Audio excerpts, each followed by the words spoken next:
conservative, constitutional. It's the Andrew Cooperrider Show, keeping you informed on what's going on right here in Kentucky. Today on the Andrew Cooperrider Show, we continue our discussion about Beshear, how he's really trying to run for that federal office, and that is really changing how he's addressing some issues in Kentucky and the way he's forwarding policies, because he's no longer trying to appease Kentuckians, but instead trying to appease a far-left national base so he can be seen as a viable candidate. And in those decision-making processes, he's wasting tens of millions of taxpayer funds on some green energy EV plan that'll never come to fruition. We'll go into exactly why that is today.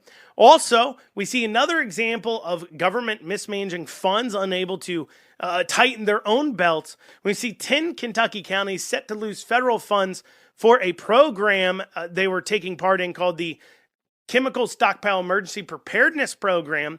See, where the chemical weapons here in central Kentucky being decommissioned, where that's ending, or has ended, they are getting those federal funds to help with their emergency management services pulled back. And rather than tightening their belt, they're doing something else. We'll be going over that, and we'll have so much more here today on the Andrew Cooperrider Show. Before I dig down into it, please head on over to theandrewshow.com. Once again, that's theandrewshow.com. You can hit the contact tab, reach out to the show. If you're listening to the show for the first time and you're on WZXI, you can also check out old shows on theandrewshow.com. As well, if you're listening on a podcast platform, please make sure you leave a review.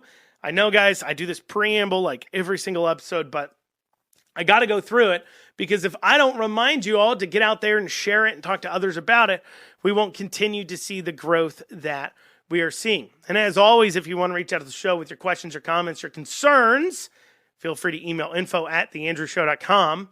Once again, that is info@theandrewshow.com. Now, before I dig into exactly today's stories I kind of outlined before you, I wanted to pause on something that occurred there the other day. It was on a post I'd made, and people who listened to the show on Monday heard me talk about this, where I upset a whole lot of people when I made a post about pets are not like raising a pet, owning a pet is not like raising a child, because it was Father's Day, and I was seeing a lot of people posting, "Oh, happy Father's Day" to a pet parent, and you know, that's not what the day's about. The day's about celebrating fatherhood.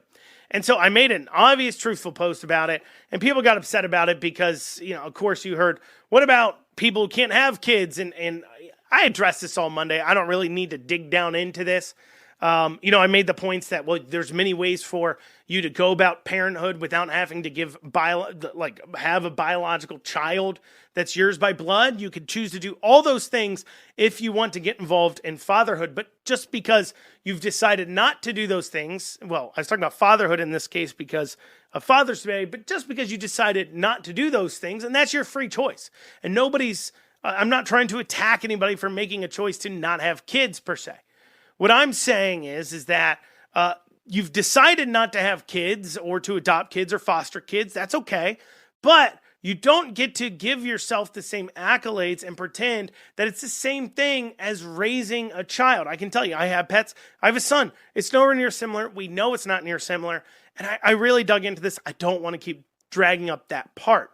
However, there was a person, and a lot of people got very emotional about this because, you know, they replied with a visceral kind of attack. They see something, they think you're devaluing their pets. That's not what I'm doing, obviously. And I understand that. I've got a dog. If somebody was attacking my dog, I'd be very upset if I perceived it as that. I wasn't, but I could understand they'd perceive it that way, because in this day of social media and everything else, everything's about you, and that's okay. It's just how it works. And you're going to disagree with some things people say. That is also okay. But what isn't okay is that some people, there was a comment made that I think just really points to why our politics is so broken. So this was made by a Netta, who made a comment that said, "What is wrong with you? Pets are like children to many people who can't have kids.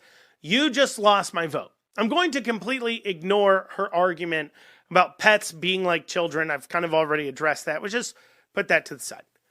let's zero in on "you just lost my vote." Now, for those of you listening, you may be shocked to hear that somebody would ever tell me I lost their vote because, well, I'm not running for office and I don't plan to run for office again. I've ran for office twice.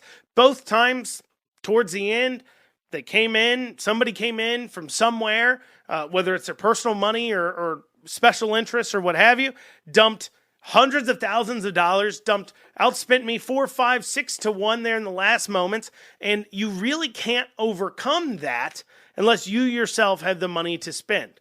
And so I'm really not interested in running for office and having to go through that fight just to have people come in and just dump a lot of money at the end. Now, if you run for smaller offices like state house, state county magistrate, even judge executive, money isn't going to go. You still need some money to get the word out, but money isn't going to go as far. As I said, longtime listeners of the show have heard me talk about this before. But anyways, I'm not running for office. I'm also not a contestant on American Idol. But despite that, this person said, "You just lost my vote."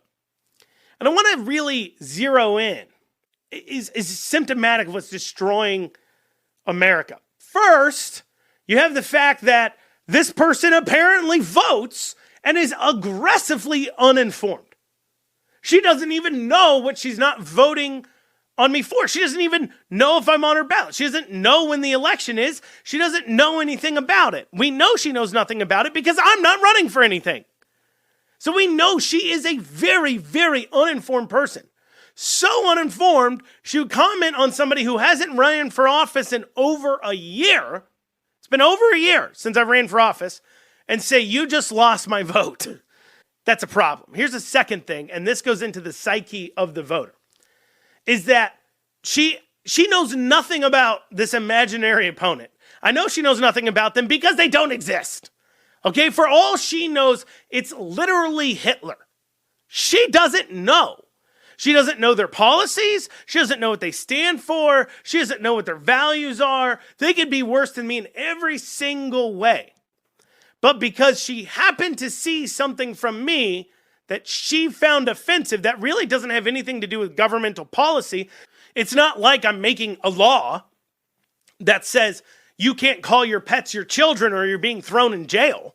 She knows nothing about policies I'm for. She certainly knows nothing about policies that my opponent's for, because once again, doesn't exist. But she knows, though, she's not going to vote for me in this imaginary election she's cooked up because of that one simple comment. And this is how corrupt people keep getting elected in the United States. People wonder, why are politics broken? Why do awful people keep getting reelected? Why do voters keep voting for them? And it's because of this.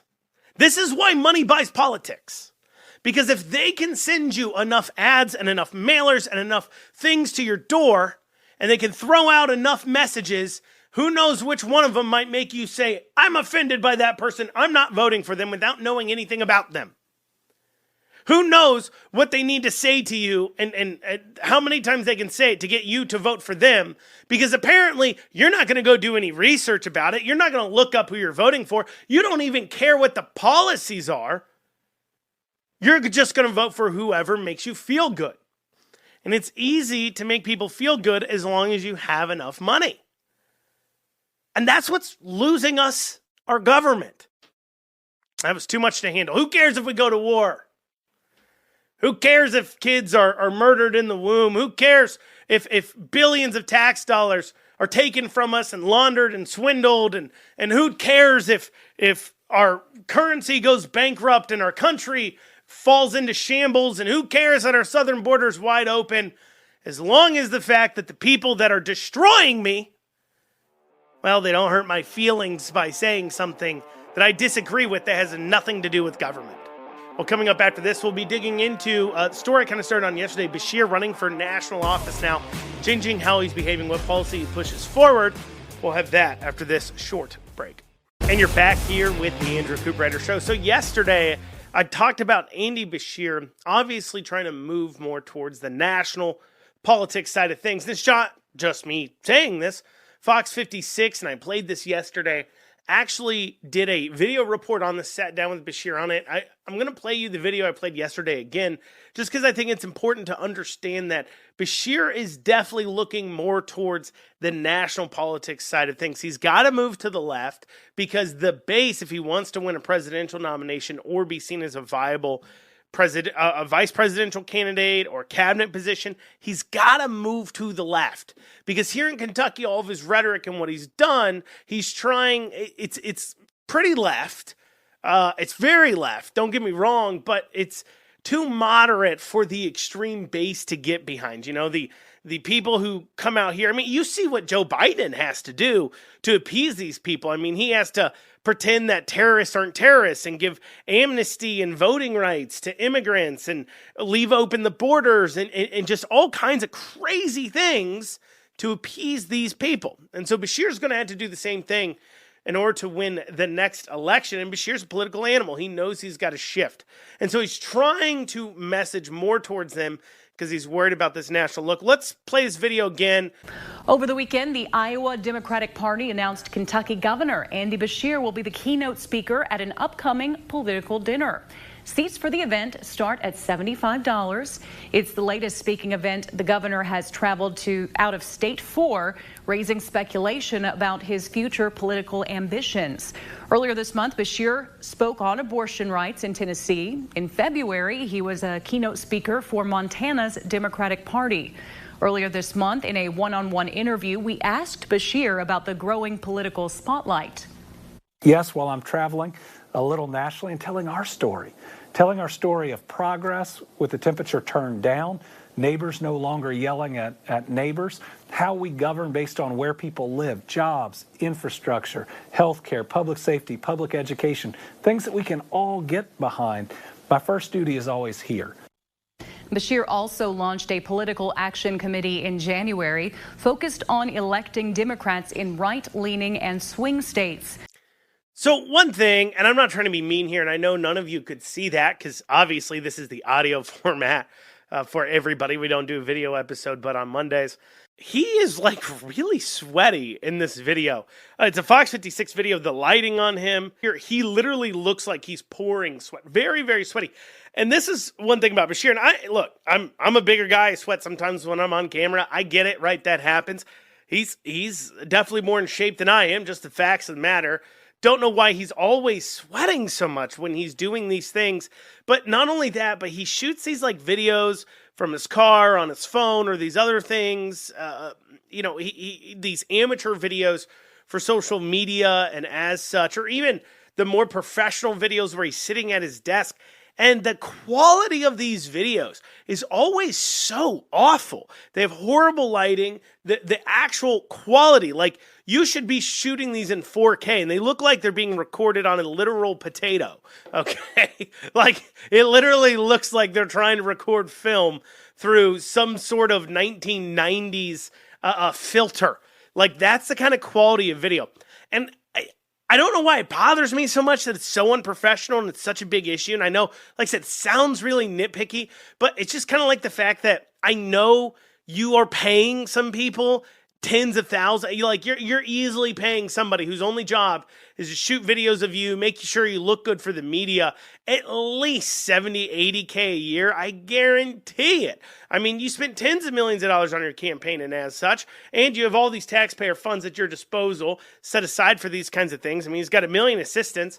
You would think that the person whose job it is to make sure he looks good on camera would be fired by now, but they keep hiring the same person to do it. And he just looks like he just is not consistently professional camera work being done in the Beshear administration. And it just really bothers me. And I think it bothers me because obviously I do the TV show and, I record audio here. And for those of us who do those things, we always try to make sure that our audio quality, our visual quality is top notch. Because, it really distracts away from the message that we're doing, that we're trying to get across.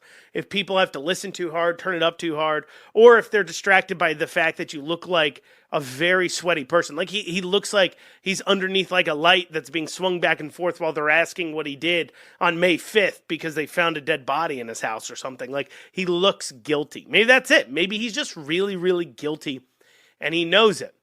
But my point of playing that is to go through that Beshear really doesn't actually care about the outcomes for Kentucky. He's caring about making sure he can create as many talking points as possible for the national party, because Beshear wants Trump to win. Because if Biden loses, Trump wins, the Democrat Party is going to be reeling over the next several years, trying to figure out what do they need to do to get it back. And Beshear will be able to come up with this message that, look, I won governor in a state where Trump is winning this state 70, 80%. I'm able to bring us back. I can bring back the voters, the belt, the rural voters that we have been missing. And I understand we've been trying to build coalitions through identity politics and as such, and we can keep doing that. But if I've found a way, and I think I have, to staple together our identity politics with also still keeping the rural American on the side, or bringing them back to the side of the Democrats, say we're the working man again, well, we can create now a coalition that will last decades. It's the same pitch that Obama really had. He said, I can build up coalitions with the minority groups and also some more affluent white people that were typically voting for Republicans. I can bring them together and bring them in. I can build this new coalition. And so he's going to try to do the same exact thing.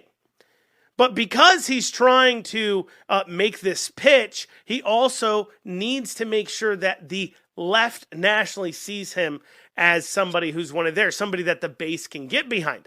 And so he's going to push forward a lot of things in Kentucky, especially here in the rural South, that you wouldn't typically see him doing, I think. And one of those things is obviously the attack on school choice. Because if you go, and a part of this too is where he can get money from.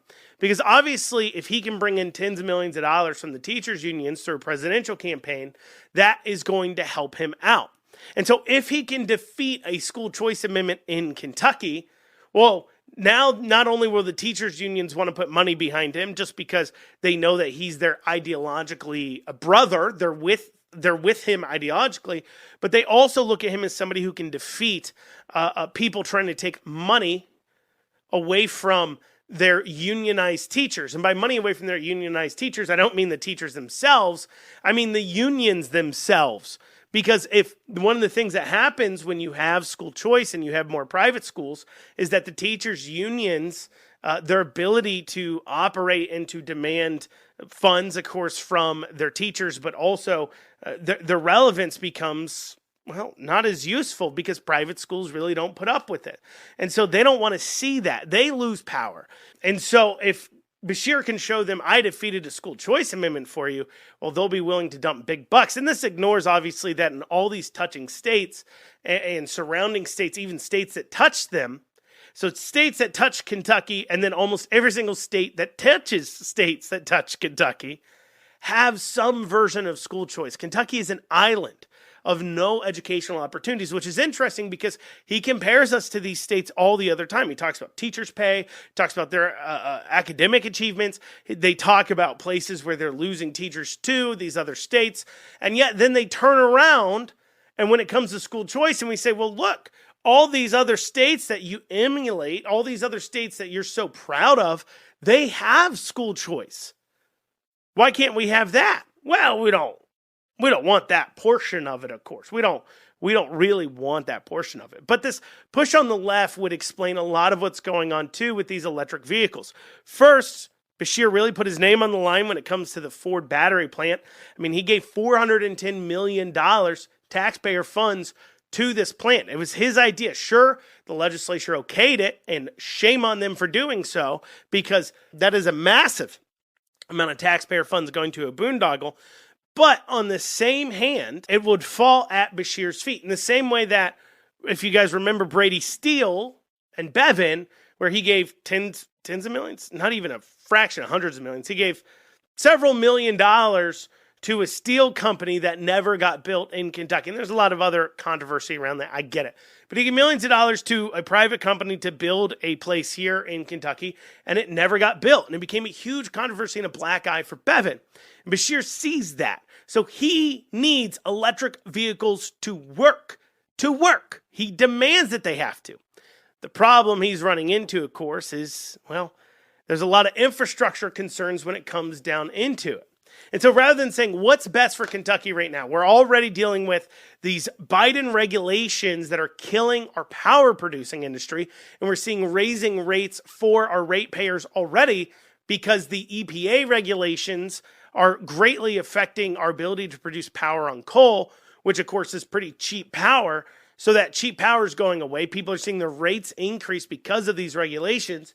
Well, at the same time that this power is slipping away, I'm over here demanding more EV action that's going to put even more push on our grid. And so before we can even step forward with EV, we have to upgrade our grid and upgrade our power production. We have to make sure that our ratepayers end up not paying more. But instead of doing that, he says, no, I'm not worried about that.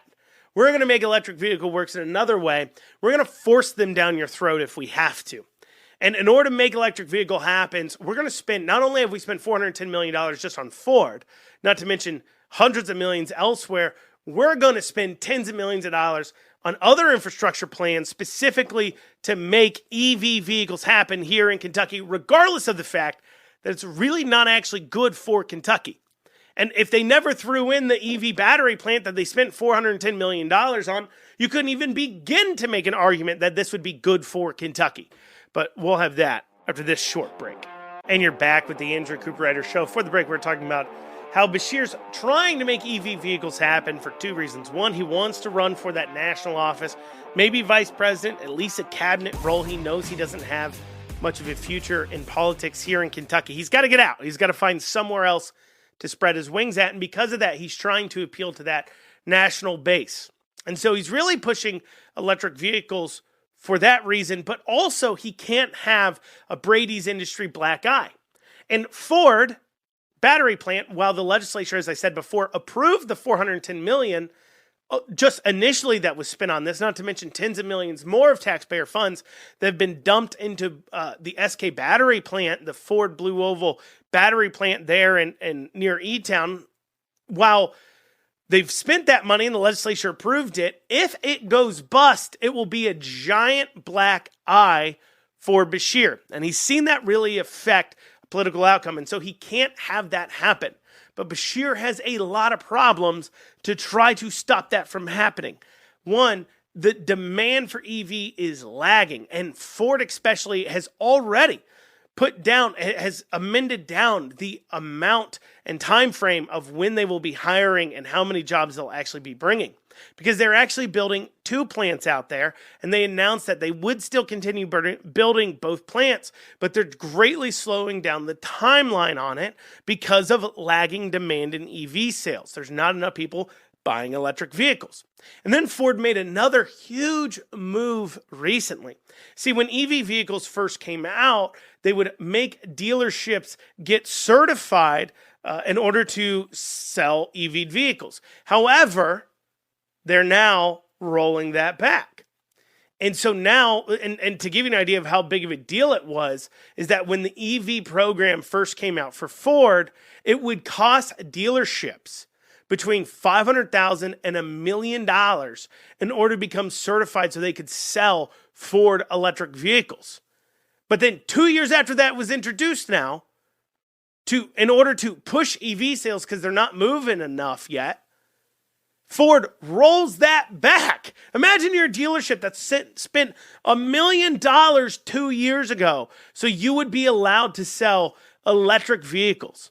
You better hope you made that back in profit. Even if you were making, let's say, and dealerships, it gets kind of wonky here because they really don't make a lot of profit on new vehicles. They make money on incentives and kickbacks. That's from the dealers, from the manufacturers to the dealers. That's really how a lot of that works. But let's say they were making even $1,000 in actual profit. So after they paid the tax, paid everybody, and just to the bottom line, they would have had to have sold 1,000 electric vehicles over the last 2 years just in order to pay back the $1 million that they dumped in. 1,000 electric vehicles over 2 years. To give you an idea, Ford's only selling nationwide about 5,000 electric vehicles a month. So you would have to divide that by all the electric vehicles certified places.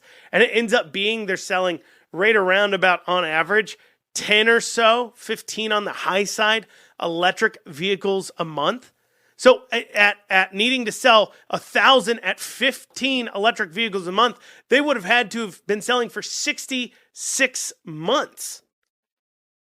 But that's only been like 24. So that's how bad it is, that Ford would rather risk upsetting all these dealers that they made them pay $1,000 to sell their EV stuff to, in order to get this EV demand up there. And the reason why they're pushing that now especially is because they are worried about this presidential outcome.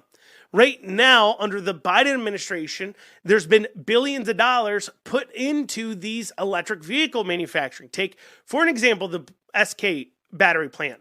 So it required that Ford spend, I believe it was like $2 billion at least on the plant, and Ford's actually spending around $3 billion. But here's the thing. Ford got every single dollar of that from the federal government. The federal government gave Ford like $5 billion in taxpayer funds to build 3 electric vehicle battery plants in the southern United States. And so between those billions and the $500 million that they got from Kentucky, Ford's really not out a dime in building the actual factories. But if they don't get the demand up there, they're going to end up saddled with billion-dollar properties built out for factories that's going to cost them more to operate than possibly profit they could make off of it. They can't have that. Beshear can't have that black eye. And so he's going to make moves to continue to throw good money after bad because he wants to run for that national office. He doesn't care about Kentucky anymore. For an example, when we look at the Kentucky, it's funny, the Kentucky's electric vehicle infrastructure deployment plan put together by the Better Kentucky plan, Team Kentucky, Better Kentucky plan from Beshear, we see what his plans are. And they involve spending $18.5 million a year in order to establish putting out charging stations. They need an electric vehicle charging station every 50 miles along what they call primary routes. So those are, places like 64, 75, 71, those interstates. Those are our primary interstates. And they want to make sure that there's charging stations there for them to carry along. And in order to do that, according to his plan, they are going to spend $16.8 million alone. And then on the other parkways and freeways, another $20.4 million. And those are kind of the more rural highways running kind of east to west, right? That kind of corridor. And then they want to spend millions more to be determined on other priority highways and community/park chargers. So this is an $86.9 million plan just as it's laid out. And they still admit they will want to spend more money. All this to make electric vehicles happen. Look, electric vehicles may happen one day on their own. And especially with the way that the federal government's using all their might and our dollars to push them, it will probably happen sooner rather than later, I'm sure. But my point isn't about saying, hey, they can have their opportunities to own electric vehicles. People can have those, but don't make the taxpayer pay for them. How does it help Kentucky? Specifically, that we spend $86 million on electric chargers. Now, you can make an argument that it helps Kentucky because it sets a road plan for other states, and then they put in electric vehicle chargers, and then in turn, more people buy electric vehicles, and if more people buy electric vehicles, well, then that battery plant that Ford has built on our dime will do better. So now that's in our best interest. But explain to me how long it will take. I mean, right now, we're looking at probably the Kentucky taxpayer in order to maybe get all the EV dreams of Beshear in place, probably right around, including the factory and other things, $1 billion spent? Because we're talking hundreds of millions have gone out already. Well over $500 million has gone out in just the factories and things. Then on top of that, the charging stations you want to spend $100 million, if not more on. He even admits, I kind of want to spend more on that. And then you also have to upgrade the infrastructure here in Kentucky to go along with that. And you have the power plant problem going on, which will increase the cost of ratepayers. So this will easily cost the Kentucky taxpayer $1 billion. When will we see that back? That's my point. We should have never went down this road to begin with. And that's why, once again, I blame the legislators too. Shame on you for approving this. It shouldn't matter. I wish Kentucky was in a position where we haven't already spent and committed to spend and planning to spend $1 billion in order to make politicians look better. So that way we can't sit there and say they're deathly afraid that we're going to be able to say you wasted $500 million of our tax dollars, so they're going to spend even more. I'd rather not care. I'd rather Kentucky be able to sit there and say, if electric vehicles happens, great. People in the state will buy them. But if they don't happen, we don't mind that either. It doesn't matter to us. We have vehicle manufacturers here. Vehicle manufacturing is a big export for Kentucky. I get that. But whether it's gas or electric, we don't care. But because we spent so much on electric and because Beshear is so determined to run for federal office, you, the taxpayer, are going to continue, and I, the taxpayer, are going to continue spending tens of millions of taxpayer dollars every year trying to make Beshear's EV dream happen. Well, coming up after this, we'll talk about a few other stories. We'll have that after this short break. And you're back here in this final segment of the Andrew Cooperrider Show. I saw a story the other day by WKYT that caught my eye. I wanted to talk about because it ties into something else that we're seeing with a lot of these federal COVID funds drying up. Longtime listeners of the show have heard me talk a few times about a story regarding Fayette County Public Schools deciding to make cuts to things like art programs and journalism programs because they were losing these federal tax dollars that they were getting, these federal dollars they were getting due to COVID. And my point is that, well, if the money was there to support recovery and dealing with COVID, and we're no longer dealing with COVID, like we're no longer paying for masks or needing to separate or buying more sanitizer or needing more cleaning staff or needing to upgrade your HVAC systems or whatever else it was that money was for, pay for technology, for remote learning. If we're not doing that anymore, well, then we don't need the money anymore, but there shouldn't be cuts to things like art programs and other things. That doesn't make sense. Why would we need to cut that? And as more evidence of just how when you give government money, they always say, because you'll hear people, the economic developers, the people that think they're just way too smart for themselves, you'll hear them say things like, oh, we need to modernize the tax plan, or we need to modernize the gas tax. Oh, well, the government needs more money for infrastructure. You like bridges, right? You like roads, right? You'll hear them say those things. You'll hear them say, well, government's got to raise taxes at the schools because they need more money or else they won't be able to teach your kids. We hear these types of things all the time. And this story here just points to how much government will eat up every dollar you give them and will refuse to do with less, even when they're being asked to do less. So here's the story here. WKYT investigates 10 Kentucky counties set to lose federal funds. Quoting now from the article. For almost 40 years, the federal government has been giving select counties in central and eastern Kentucky money to help with emergency operations. The money comes from the Chemical Stockpile Emergency Preparedness Program. The program is set to end in 2025.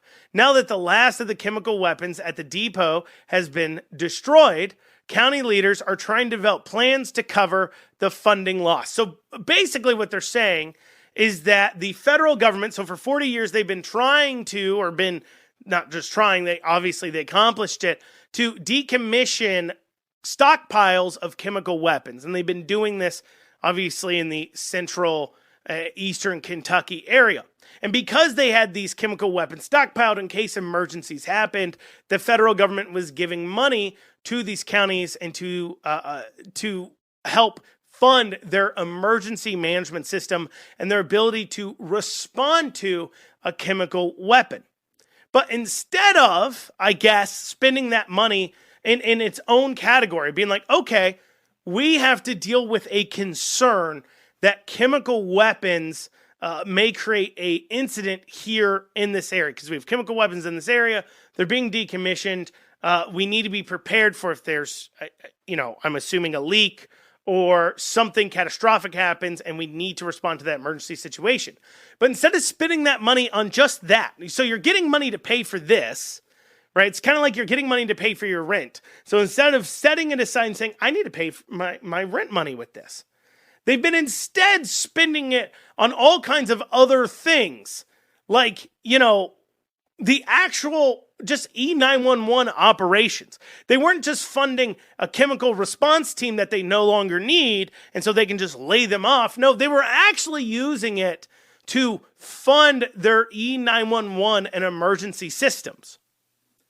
And so now that the funding's going away, rather than rejiggering and figuring how to go without, or saying, well, yeah, we're losing that funding, but at the same time, we got to lay off a few people. We're going to have to fire a few people because they were just there to respond to a chemical weapons problem or a situation. But without these chemical weapons in the area anymore, we don't actually need to keep this kind of same level of chemical response team together and on staff. And so, lose-lose. Like, we lose the money, but we've lost this. It equals out. No, because they were using it to actually make their budget work, they now are saying they've got to come up with it. And so they're trying to develop a plans to cover the funding loss. Quoting back now from the article, more than likely, we're going to have to try to impose a fee, explains Powell County Judge Executive Eddie Barnes. We're looking at $4 or $5 a month. $4 or $5 a month, y'all. For your E911 services, that's $60 a year. For your E911 services, that's like, I would imagine, per household or per business. So if it's per household, it's $60 a year. That's what they say they need. I mean, they must have been literally funding every single part of their emergency 911 operation with that money and just never setting it aside in the first place. And it leaves you to wonder too, like, oh, well, that was nice. The federal government has been paying for your emergency services. Like, were you using that money to make investments so you knew it was ending? It's been going on 40 years. You knew that eventually the stockpile weapons would be gone. The funding would be ending. So did you take that money and invest it? And this is how we know that government doesn't invest funds. All they do is blow them and then demand more money to go blow on more things. And as long as the right people are getting their pockets greased, they'll keep demanding more. Because instead of having this time of extra funds to now go invest, and so that way when it got taken away, they would have enough revenues without needing to raise taxes. Something that the state of Kentucky swears, the legislators and Beshear both, they swear that this will happen with our economic growth. Well, instead of investing it and getting a return, well, now they're saying, well, we're going to have to impose a fee of $60 per household per month. Madison County, quoting back now from the article, Madison County's proposed 911 fee will go into effect next year. Their fiscal court recently tweaked a 911 fee proposal. They're now recommending people pay by the square footage of their home, with the average person in Madison County paying $32 a year. Shocking that that would be how you would pay. Because if you're talking about your emergency 911 operations, things like your dispatch centers, your dispatchers, because they do go on. This is Barnes now, who is the county Powell County judge executive, where they're doing like $60 a year. The problem is we had the money to pay for the dispatchers due to CSEPP paying for our utilities and communications and stuff like that. So now, then whenever CSEPP leaves, we're going to be paying for dispatchers along with the utilities and the maintenance and stuff on the buildings. But wouldn't you need less buildings because you have less of emergencies to worry about? Wouldn't that make more sense? But no, they're not doing that. They're saying, you know what, we just need more from the taxpayer. That's what we need. We need more from the taxpayer. And for our E911 services, we're going to charge you by the square foot, apparently, Madison County. Once again, that makes no sense. Why does a person living in I guess if there's a fire, maybe, but your 911 cost, the amount of money it costs to provide emergency services to you would be more based upon how many people are in the home, not based upon the size of the home. Unless, of course, they're tying home size to home value, and they're saying, well, the rich can pay more for the same services than the poor don't pay for. It's just kind of ridiculous. I mean, this is the same kind of stuff as death by 1,000 cuts. Now, they could just decide to raise, of course, your property tax to go ahead and pay for them, but you might notice that too much. So instead, we're going to create a whole new fee to tack on top, and then you won't know exactly who to blame. And when you go to your judge executives and your county magistrates and say, why are we paying $60 a year now for E911 services? They're going to say, well, look, what happened is that the CSEPP, the federal government, was giving us money because of the chemicals things, and now that's leaving, so they won't give us money anymore. And, we need the money. We need the money. Then you can ask them, why are they wasting all their funds on things like fancy buildings that they don't need? And a lot of counties know what I'm talking about. Why are they wasting their money on all these other places they're wasting their money at? Why are you asking the people of your county to go without, instead of maybe asking the government in your county to go without for just once? For just once. Can it please be the government who has to tighten their belt and not the hard-working people of Kentucky? I'd love to hear it, but it's not going to happen. When's the last time? Could you ever even think that government would come out and say, we're losing funding from this source or that source, so we're just going to go without? Like, that would shock me if it was ever said. Well, y'all, that's what we got time for today on the Andrew Cooperrider Show. I thank you all so much for joining us. We'll be back here tomorrow. Have a great rest of your